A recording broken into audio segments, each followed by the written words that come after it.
right, dig. Alright, what's up everybody? The Setup Man coming at you today from virtual Bristol Motor Speedway, driving a cup car in test session mode. This is a preset or slider setup. So I have ran a 15.6 with this setup, which is not incredibly fast, but I think it runs pretty good on a long run. It's pretty easy to get a handle on. It's a pretty forgiving setup. This is a slider setup, so this is 4 on the slider scale. So I number of 1 through 9, with 1 being the tightest and 9 being the loosest. So this is 1 click to the left of the middle, and just a hair on the tight side.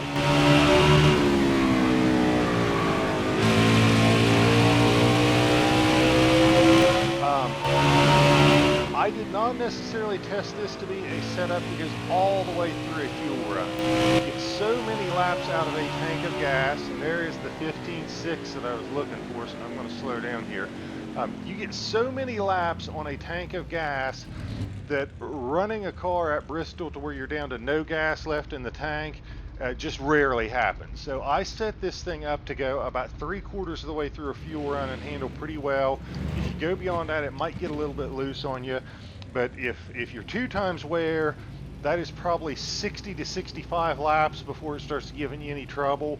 And with cautions and stages, it just seems like it's rare that you go all the way through a fuel run at Bristol. So I kind of set it up to be about 3/4 of the way through a run is how long it would be really good. To make it longer than that, I'd probably have to make it really tight at the beginning, and you just don't run a car out of gas very often at Bristol, so I didn't set this up to go that way. I will tell you, if you're on a short run, I would take a couple clicks out of the wedge. You could probably easily take a 1/10, maybe 2/10 out of this. But let me talk about how I get around here, and then we will pull into the pits, and I'll show you the pit adjustments. I kind of start off high. Bristol's a multi-groove track. You can run it high, middle, or low. I kind of like the middle, especially on new tires, and I'll kind of try to dive it down to the bottom or close to the bottom. I'll tap the brakes a little bit, especially on new tires because you're carrying more speed, and then I kind of let it drift up a little bit above the suggested line in the middle, and then I kind of dive it down to the bottom, or try to get it down to the bottom on exit.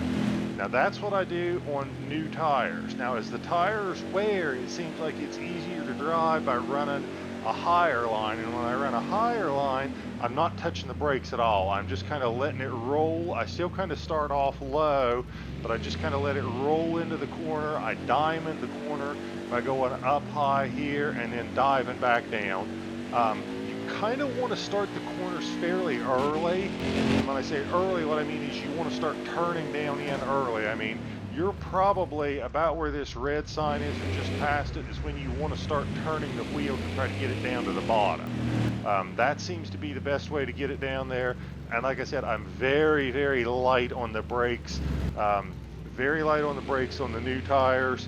And when I'm running kind of that middle line, you can go through there without braking at all, but I feel like you have to wait a little bit longer to get back on the gas if you don't brake, and then that costs you a lot on corner exit and down the straightaway. So 15.6 is what I got with this. I'm not claiming this is the fastest setup, okay? If you're looking for a fast lap time, you could probably go out and take a few tenths off this just by dropping the wedge a little bit.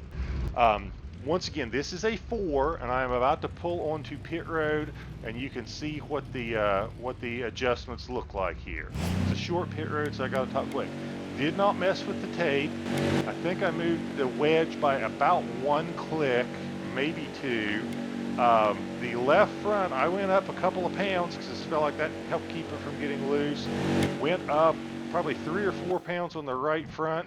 And then went up on the right rear, I think, but not very much, maybe just half a pound or a pound or something. And I'll pull around and go into pit road again so you can see it. It is just, the pit road here is so short that you're not on pit road very long.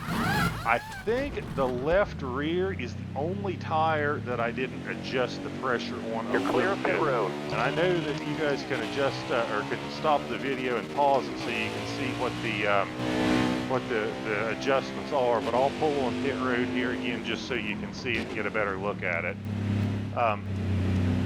Like I said, this will get you at least 3/4 of the way through a fuel run. Beyond that, I can't necessarily promise that it won't get a little loose on you, but that's, again, that is pretty rare at Bristol.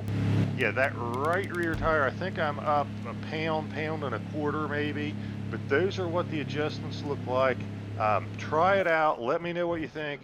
Hope this works well for you. Hope it runs lots of fast laps for you and you win lots of races with us. Thank you guys for tuning in. Thank you guys for all the support. Greatly appreciated. Try this out. Give me some feedback on it. And I'll end it like I always do by telling you guys to have a great day. And thanks again for the support. Be ready. Oh, you know what? Let me go to the garage. I'm forgetting. Let me go to the garage just so you can see that I really am running a 4 here. I apologize. I'm ending this video without showing you where I was at. So, yeah, there we are. We are 1 click to the left of the middle. There is a 5. We're running a 4. So that's what I got for Bristol.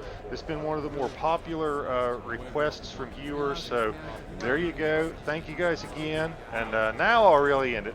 Have a great day. Hope it works well for you. Give me some feedback on it. Thanks for the support.